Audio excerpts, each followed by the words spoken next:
Halo semuanya, selamat datang di sesi bedah materi kita kali ini. Coba deh bayangin sejenak, pernah nggak sih kepikiran kalau sekolah itu sebenarnya bukan cuma soal tumpukan batu bata dan semen?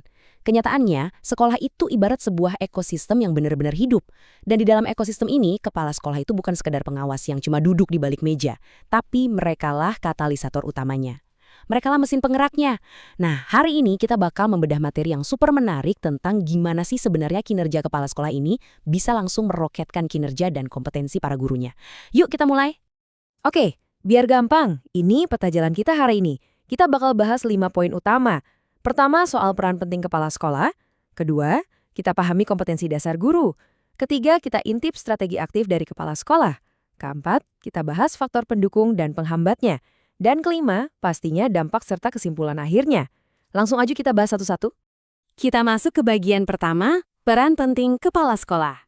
Jadi, apa sih sebenarnya yang dimaksud dengan kinerja kepala sekolah? Secara definisinya, ini tuh kemampuan mereka dalam menjalankan tugas, fungsi, dan tanggung jawabnya buat capai tujuan pendidikan secara efektif dan efisien.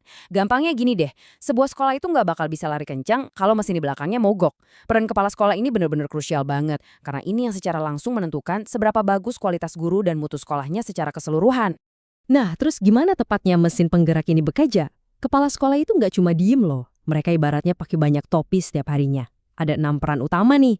Mereka itu seorang pemimpin yang ngasih arah visi yang jelas, sekaligus manajer yang pinter ngatur sumber daya.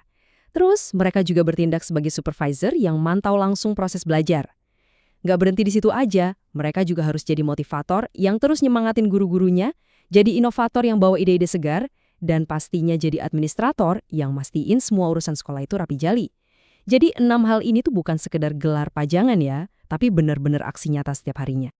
Oke, sekarang kita geser sedikit ke bagian kedua, memahami kompetensi dasar guru. Kalau tadi kita bahas soal nahkodanya, sekarang mari kita lihat aktor utama kita di garis depan kelas. Betul banget, para guru. Kinerja guru itu apa sih? Nah, kinerja guru ini adalah hasil kerja nyata mereka di lapangan, mulai dari gimana mereka mengajar, mendidik, ngebimbing, sampai mengevaluasi anak-anak didiknya. Ini tuh ibarat wujud nyata di ruang kelas dari visi besar yang udah dibuat sama sekolah tadi.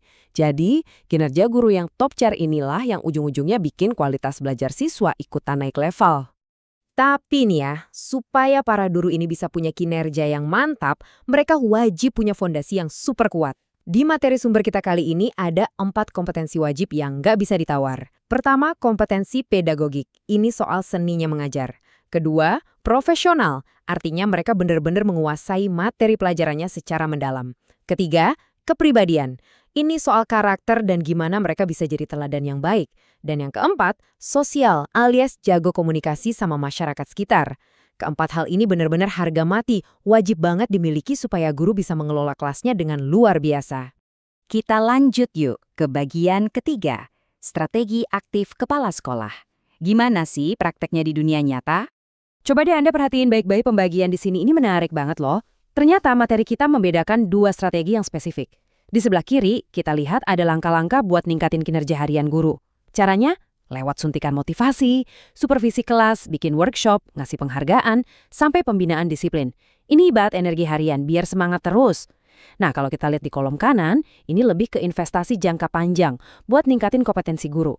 Kepala sekolah bakal ngutus guru ikut seminar atau diklat, dorong mereka melek teknologi, bikin kelompok kerja, ngasih pembinaan profesional, sampai mancing mereka buat bikin inovasi baru.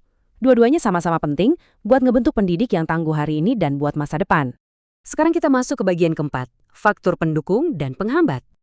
Tentu aja ya, kita juga harus realistis. Strategi sekeren apapun kan nggak mungkin berjalan mulus begitu aja di ruang hampa tanpa tantangan. Jadi, sebelum kita ngomongin skenario yang serba ideal terus, pertanyaannya sekarang, apa aja sih hambatan yang sering bikin pusing kepala sekolah?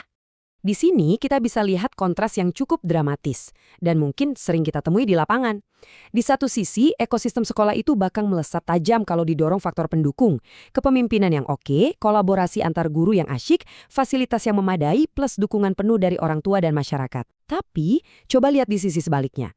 Ekosistem ini bisa pelan-pelan tercekik karena faktor penghambat, kayak kurangnya fasilitas pendidikan, motivasi guru yang lagi anjlok, minimnya akses pelatihan, dana sekolah yang mepet banget, sampai guru yang masih gagap teknologi.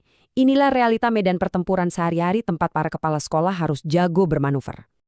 Dan akhirnya kita sampai di bagian kelima, dampak dan kesimpulan.